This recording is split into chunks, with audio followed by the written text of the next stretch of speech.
Well, I've made a bit of a mess of the dining room table.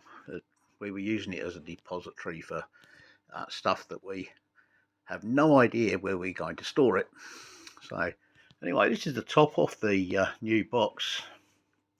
There's a USB double socket. There's a 12-volt socket. Now, these are on the top of the battery case, the battery case lid, in fact, which makes them really eminently reachable. This is the old one. Now, that's on the rear side of the box, which makes it eminently unsuitable for the job for which I wish to put it. So I'm quite glad that the rotary power switch died.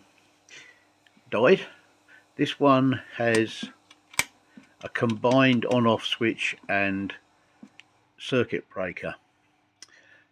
The two Anderson sockets there came with it, already wired in, and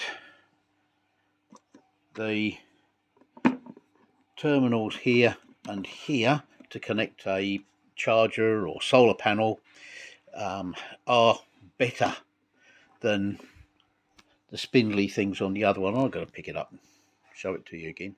Oh look, yes, some homebrew in the background. It's out after hours and I'm entitled. And this gubbins here I've just fitted. This here is the receiver relay for the winch. This here is the engage solenoid for the winch. So this cable and this cable go to the positive and negative terminals of the battery, and I have to connect the already existing cable to the switch just there. So when this picks up the signal, it operates the solenoid in the back here, and the positive gets connected to this pole and the negative gets connected to that pole, and the current runs off down the winch to do its thing. Lovely. Yes, and I know this is loose because it's designed to be loose.